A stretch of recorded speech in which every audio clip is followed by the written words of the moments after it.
Yeah, good morning, everyone, from a chilly Dorset. Thank you for having me. The plan is I'll talk for about 40 minutes or so. I've asked Tonya to cut in. If it all gets too dull and you just want to go straight to questions, then she'll tell me in a kind way, and that's absolutely fine, because I know that watching Zoom on a Saturday morning is maybe not what everyone's sort of really wanting to do, but we'll try and make it interactive later on. So my journey in trees, I think some people are not on mute, so when you talk about me behind my back, I can hear you. When I got interested in trees, first of all, when I was about 6 or 7 years old. That's a picture of me at Kew Gardens with my dad. You can tell he's a relatively new immigrant to the country because he's wearing a suit on a Saturday afternoon to go to the Botanic Gardens. And in order to jolly along my brother and me and get us interested in botany, which was really his first love, he used to feed us bits of the plants.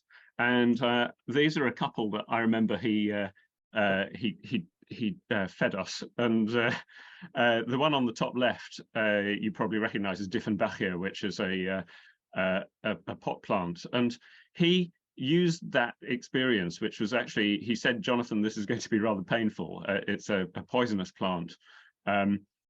He gave me a tiny little speck of it on my tongue, and it made my tongue very, very sore at the time, though it wasn't a horrible experience because he told me this is part of the story kind of thing. And through that plant, he told me the story of slavery. This was a plant that's called dumb canes in the United States. Still in the US, it has a very strong association with slavery in the Deep South. And this was a punishment plant that was given to enslaved people. And it stops you using your mouth, it stops you talking and so on temporarily. It's a nasty thing, but it was his way of tackling with I guess a 9 or 10-year-old I would have been at the time, this sort of difficult subject, but through a plant that he knew. And of course, on the bottom right there, you see opium poppy. And I remember him giving me and my brother a lick of that latex.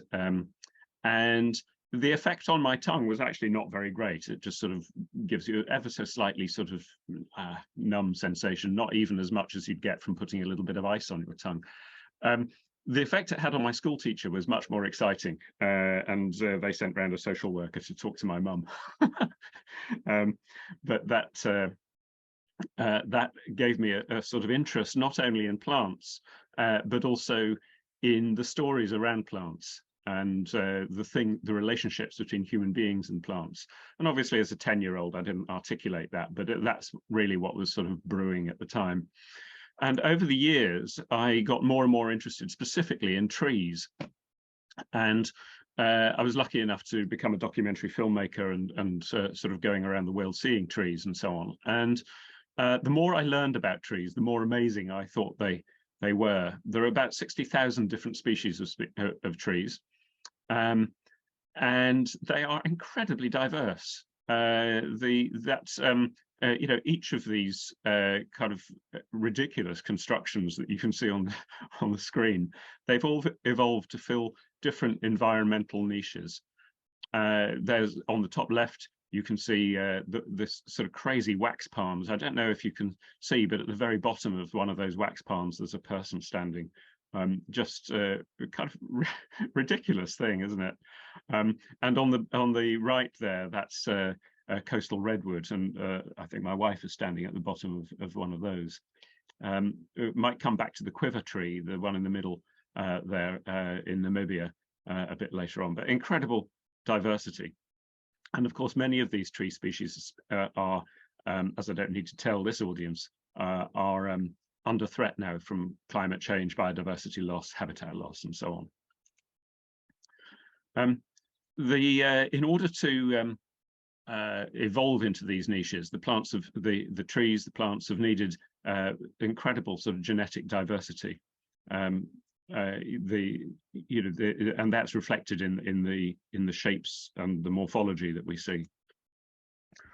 So I thought we would just sort of canter through as a structure for this talk, what it is that trees need.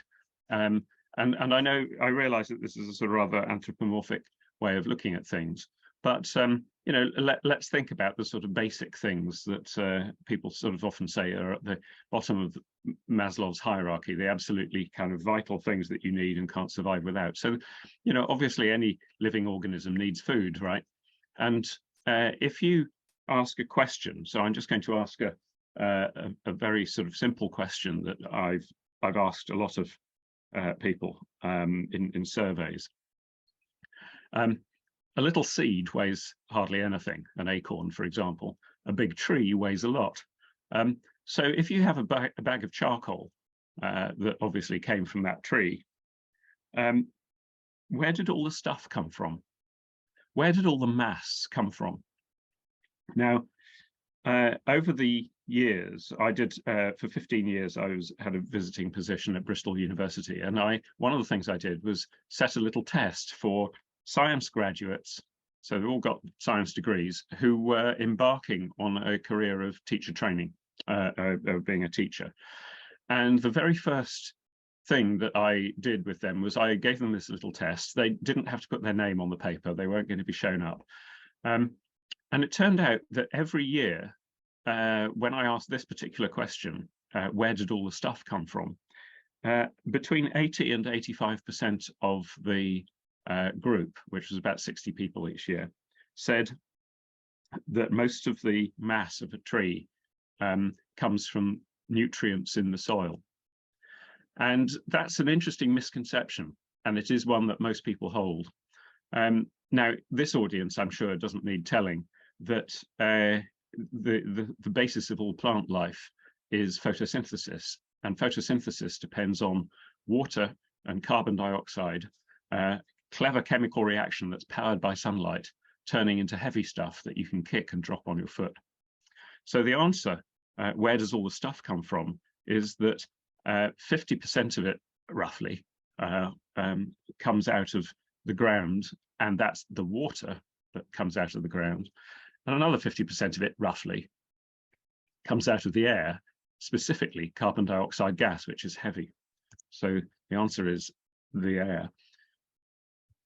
Now, water, on the subject of photosynthesis, here's a plant you might know, mare's tail or horsetail, very, very abrasive. The silicates in it, sand effectively, are there to deter herbivores. Is used in Japan for kind of abrading furniture and polishing furniture. And in this country, it's been used quite a lot for sculpting clarinet reeds.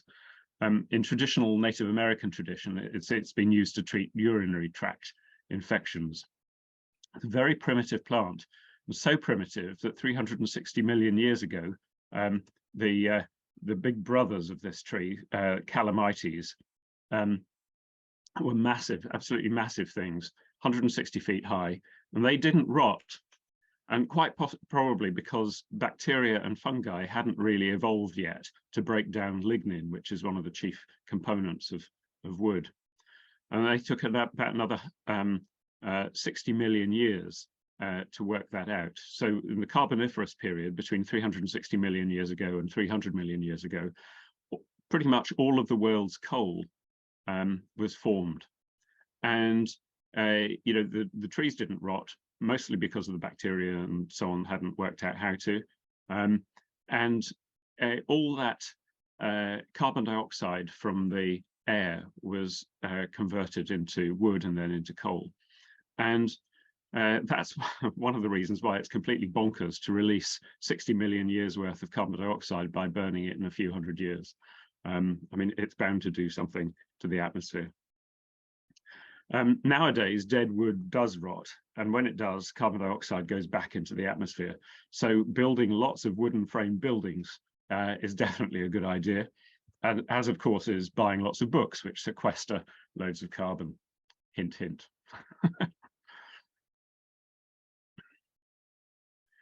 So having talked about food, obviously trees need water, not only as a vital component of effectively their food. In other words, half their food is water. But also trees need water in order to kind of pump things around the plant to keep things rigid, to pump the other nutrients that are required around, and so on.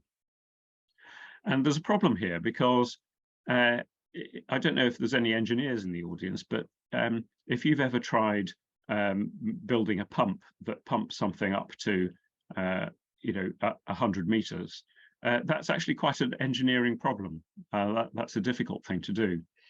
And it turns out that the way that trees do that, although there's scientific debate about this, is that they rely on transpiration. In other words, the water from the tippy top of the tree kind of is evaporating, causes a little kind of vacuum there, and it draws up a column of water up the tree.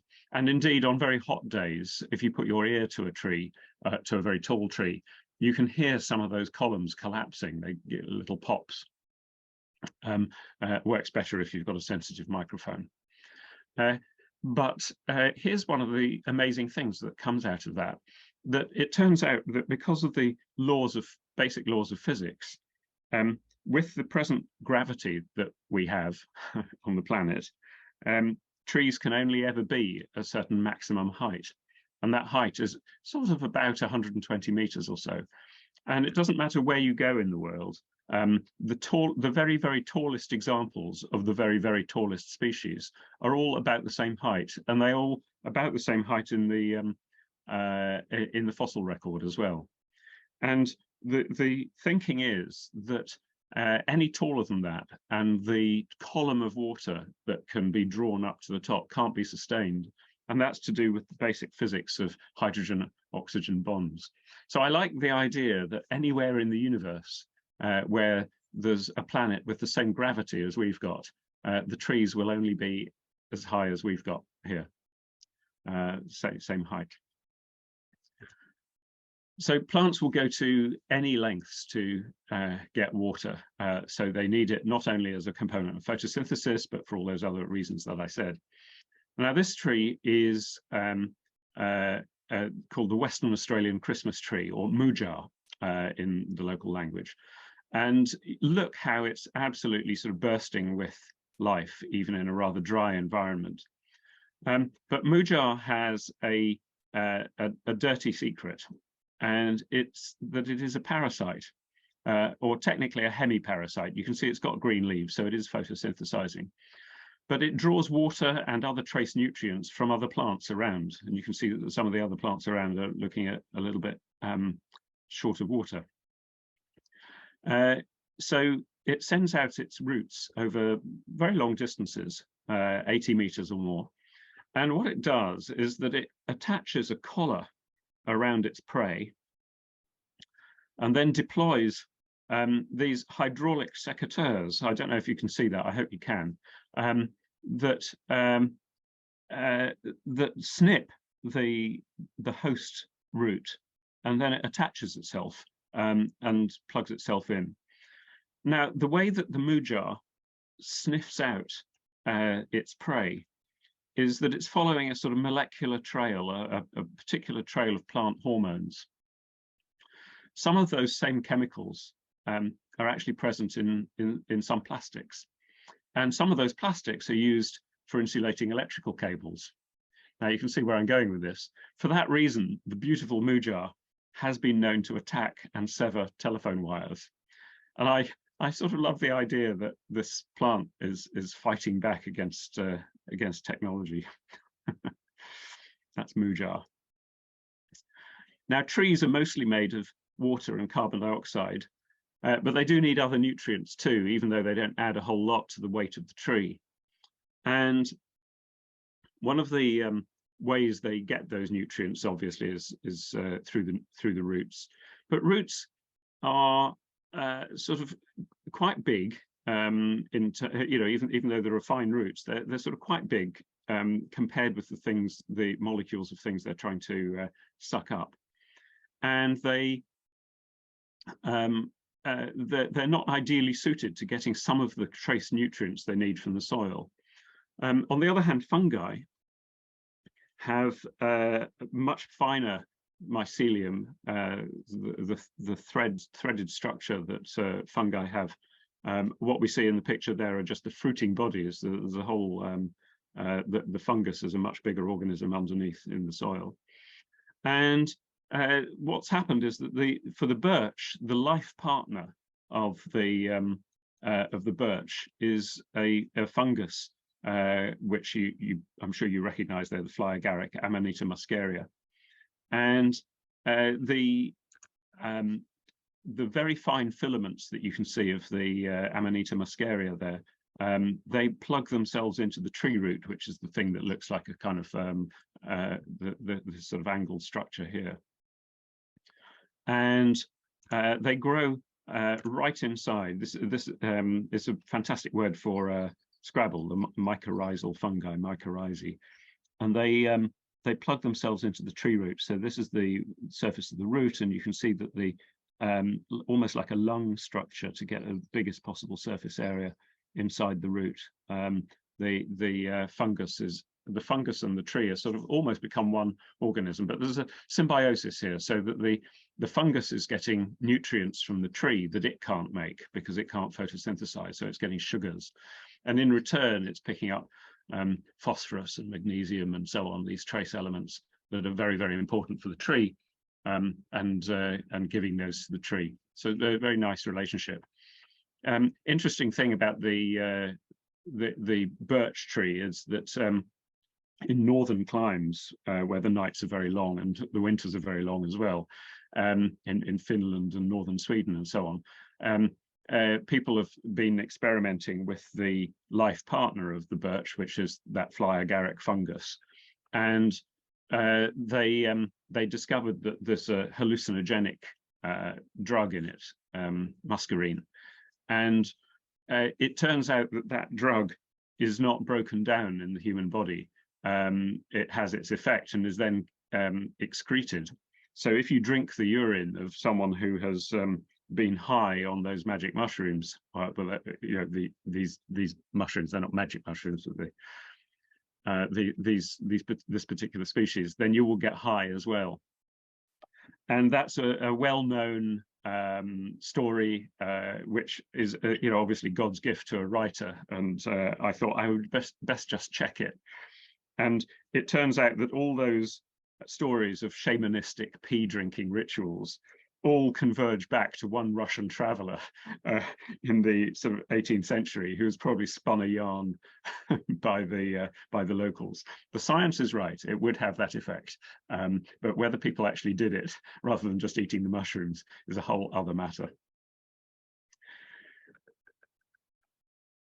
So, to an insect, this looks like lunch, right? Trees need to defend themselves, and one of the things that amazes me is that trees manage to survive at all. A tree might live for hundreds of years, while the things that would eat it could go through thousands of life cycles of evolution in that time. And in the case of bacteria and viruses, it would be orders of magnitude more than that. You'd think they'd get round the tree's defenses in that time with all that evolving. Trees, it turns out, have clever ways of sequestering, isolating, that is, infection and damage. And they cunningly have a huge library of genetic information that they can draw on that can be expressed when things get tricky. So there's all this kind of genetic, you know, solutions to problems that aren't normally expressed, but there's a fantastic library that's there when they need it, which is an amazing thing, because you know, trees don't have antibodies like we do. So tree defenses, you know, are many, many and varied. Just sort of whizzing around the screen there, this Pachypodium here from Madagascar.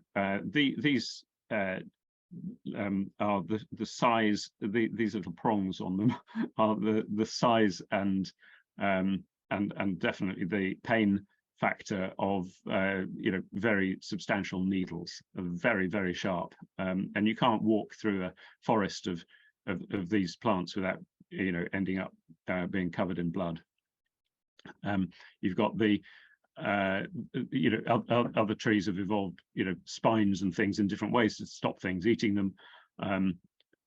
The sandbox tree of Costa Rica there. Our own oak trees have tannins in the bark that deter herbivores, large herbivores, and also insects. It sort of disrupts herbivores' digestive systems. And another thing that many of our native trees do is that, if they're under attack by a sort of swarm of insects or something, then they'll make chemicals that are defense chemicals that they don't have ready all the time because they take rather a lot of resources and energy to make. But when they're under attack, they make those chemicals. And interestingly, those chemicals waft around on the breeze or are carried through the fungal network that I described, those sort of mycorrhizae, to other trees, and trigger those trees to start making defense chemicals. So it's a kind of interesting attrition. You've probably heard of the military using two-part poisons. You take two things that are relatively inert and not terribly dangerous on their own. You mix the two together when you need to, and that's what this cherry laurel does. It's two comparatively benign chemicals that are easy to store. Something chomps on this and it makes cyanide. The manchineel is just almost every part of that plant is unbelievably poisonous, just sort of terribly poisonous. You probably recognize this, or at least you'll have had some of the product of this, I'm sure, very recently. This is coffee. These are coffee beans, and the caffeine does have some effect on insects and other herbivores. Insects don't like it, though a very low level of caffeine in the nectar of plants actually helps bees remember their way back to the flowers better than they would otherwise. So as every student knows, caffeine helps your memory. But the main purpose of caffeine, we think, in plants is actually to deter other plants from growing. So it has an allelopathic, that's the word, allelopathic kind of function that stops plant competitors. And here, this is one of the my favorite examples. Now, in the context of plant defense or tree defense, you might think that these little globules here are some sort of poison, but they're not actually. They're delicious nectar, or not technically nectar, but an exudation from the leaf. And so what happens is that something comes along, eats this. The nectar, this delicious sap is produced, which contains a pheromone that attracts the thing that will eat the thing that is eating the leaf. And that's such a kind of neat way that nature has found to defend itself. So it attracts the thing that will eat the thing that is eating it. Very nice. This is one of the illustrations from the book, lovely drawing by Lucille Clerc, who's a French artist living in London. And this is the kauri tree from the North Island of New Zealand. Back in the 1860s or so, New Zealand had a resin rush. In the same way that California had a gold rush, they had a resin rush. And the resin was, which had accreted in large blocks from these trees over the last 10,000 years or so. The resin was used as the sort of basis of outdoor varnishes and was used by the sort of British for their empire, for sort of train carriages and sheds and things like that. And these resin prospectors who arrived, thousands and thousands of people, 10,000 people arrived. They came along with these big, long iron rods that they popped into the ground and twanged, and if the pitch of the twang would alter if they hit a bit of resin. These lumps of resin were as big as 2 men could carry, that sort of thing. And so that was a huge industry that built the taxes on it, built the modern infrastructure of New Zealand, which ironically they of course used for clearing forests and making roads and so on, but also building hospitals and schools. And eventually the resin that had accreted ran out, and people started slashing the trees to get them to make more resin. And that became eventually the end of the cowries, which is, and there are just very few left. Of course, for the tree, the resin is a means of defense. So resins are there to seal over wounds, to gum up the mouth parts of insects, and occasionally to poison them. This is another interesting. In this case, it's not resin, but a latex, which is a sort of milky substance that you're probably are very familiar with. Dandelion roots, for example, when you break them, have a milky latex that people have actually tried to make rubber out of and been quite successful with, and rubber itself, of course. This is a tree called gutta percha from Borneo. Very beautiful, beautiful tree with an interesting latex and an interesting story behind the latex. So this, again, the latex is there to protect the tree. Ironically, of course, that human beings have used that protection to destroy the trees effectively.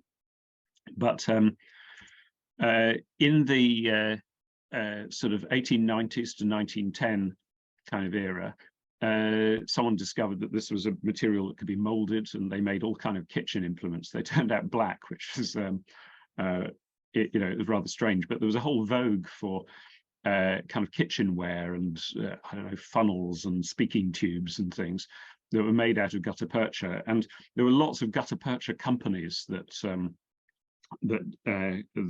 developed. And one of the most important early products was the gutty, the golf ball, that suddenly allowed golf to take off as a sort of mass sport, because the balls became much cheaper. But that isn't the way that it changed the world, or not the only way that it changed the world.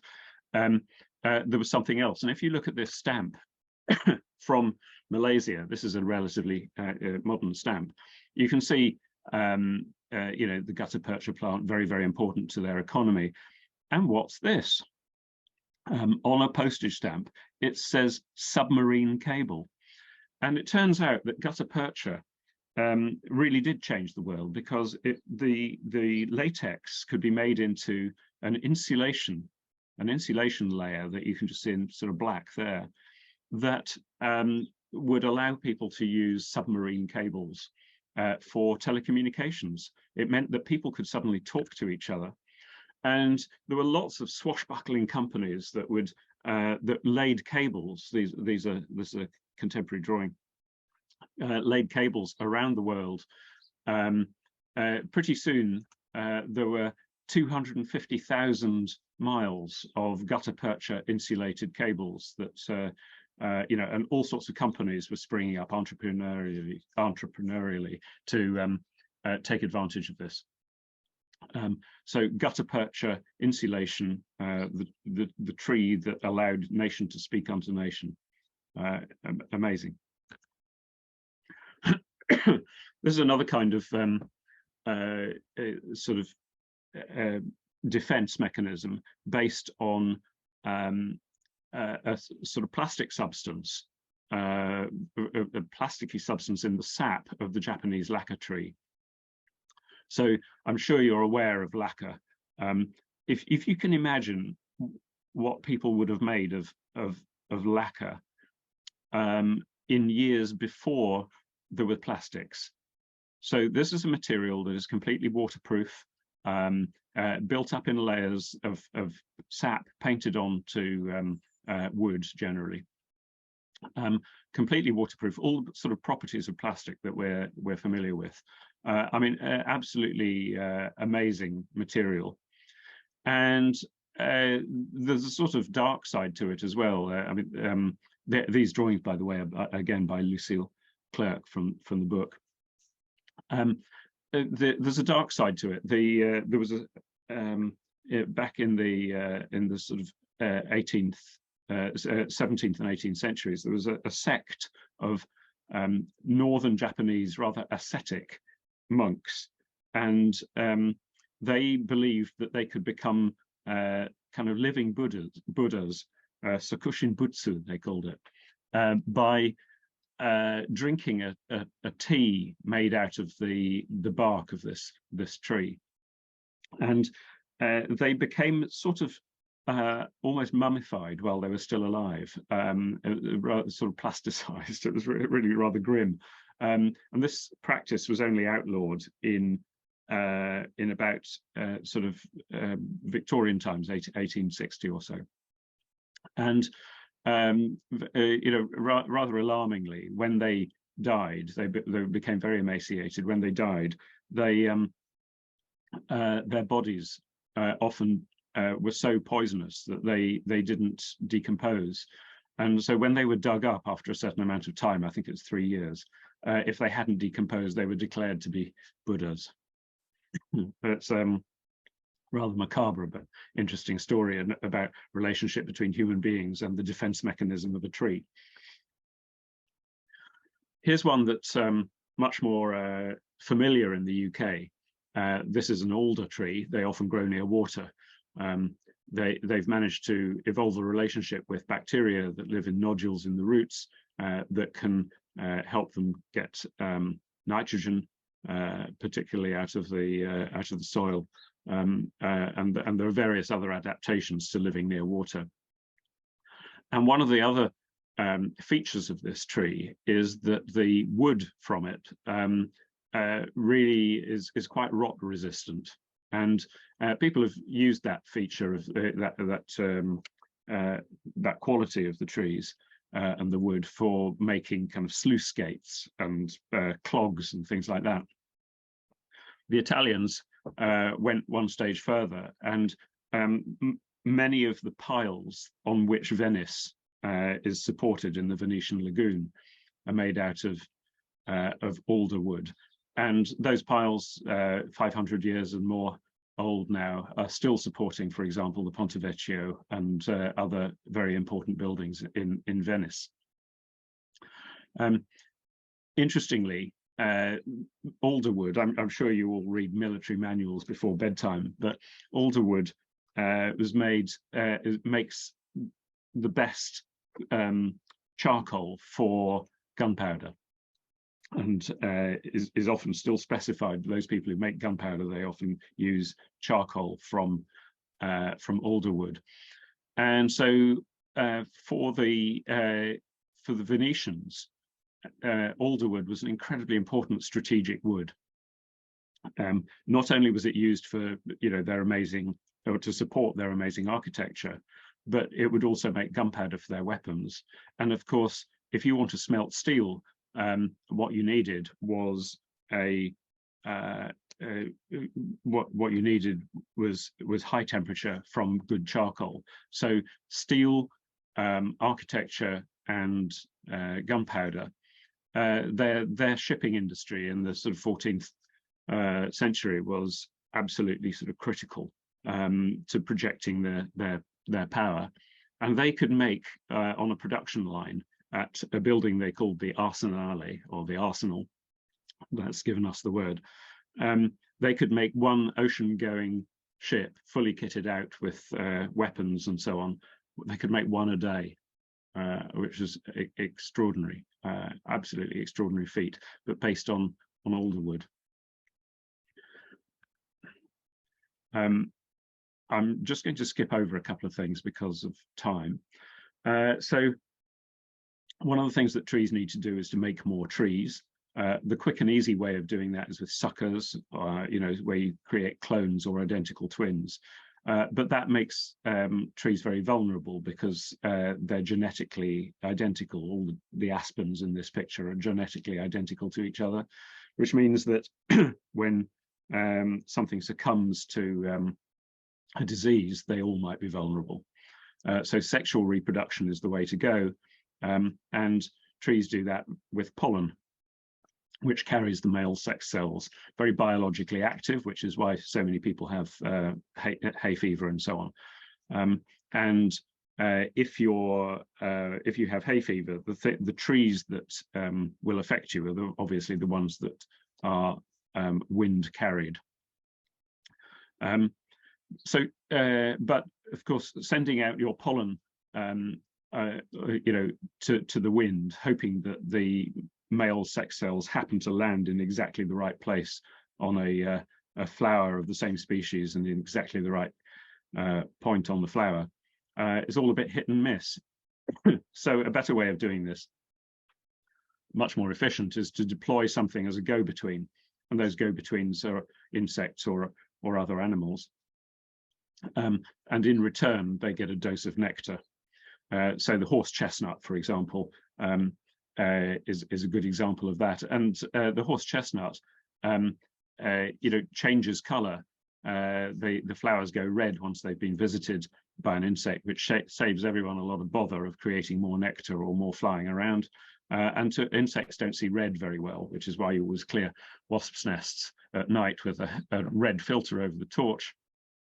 They don't see red very well, so they might see something more like that, more like just sort of, oh, there's some nice yellow flowers to go and visit. And there's an image from the book, the little conker player at the bottom there. This rather poignantly is Kiev in the Ukraine, which has really taken the horse chestnut tree to heart and is one of the most popular street trees there. So you might wonder why some trees are bright red flowers if insects don't see them very well, and that's because they're assuming they haven't been bred by us to be red, that they're naturally red. That means that they're being pollinated by something else. So this one is bird pollinated. This one is butterfly pollinated. Both groups of species see red very well. That's the flamboyant or Dilonyx regia. And this is a bat pollinated plant, very sort of beautiful, big, white, blousy flowers that smell slightly of sour milk. And there's the bat going for it. Durians. That flower was from the durian, which is a bat pollinated plant, and of course the seeds are then dispersed by things that are attracted by the very curious smell of durians. And that brings me to sort of final section really, about once you've had sex, I guess, you need to spread your seed. So you can either do that with wind or rely on the very forgetful and charming squirrels, which will bury your seeds and then forget where they put them, so they germinate. You might think, what could possibly disperse the cannonball tree's seeds that plummet to the bottom there? But actually, there are peccaries or wild pigs that do that. And the purpose of this dispersal, of course, is so that you don't compete with the mother tree. Blackberries show very well against autumn colours for birds, as do yews, and even the pine kernels here under infrared and red light that birds see better. They show up quite well. You might wonder why fruits are laxative, and the reason for that is that you want the animal to eat the fruit and then poo out the seeds somewhere, but you don't want them to stay too long, those seeds, in the digestive tract of the animal, because it's not a very welcoming place, really, full of digestive acids and things. So you want to hurry them along. So that's why all fruits are laxative, and and then the seeds get pooed out away from the mother tree, so they're not competing, but with a nice little dollop of fertilizer at the same time. Here's the sandbox tree, which has a lovely way of dispersing its seeds. These sort of tangerine shape, actually, seed capsules. I took this picture in Madagascar. It's actually a native of Costa Rica, but has spread around the world. It's called sandbox because these things were sometimes sawn in half and used to in the days of ink writing. They were used to store the sand that would be used for blotting. But incredible stresses build up in these when they sort of dry out at differential rates, different parts of them. Those stresses build up until bang, there's a huge explosion, and these seeds fly out like miniature frisbees at 150 miles an hour. They'll travel 50 meters or more, spinning along, and they travel. The angle that they come out at is the angle that gives it the widest possible dispersal, taking into account wind resistance. Fantastic piece of evolution, really lovely. So trees need water, they need food, they need they need to make baby trees, and they need to disperse their seeds. But above all, perhaps trees need some love, given what we're doing to them at the moment. I'm going to stop there. If you want to get in touch with me, then it's always interesting to hear from fellow tree folk. I feel we're all on the same journey together. Then there's my email address, and you're very welcome to get in touch. I'm going to stop sharing my screen now. I hope that I can then see some people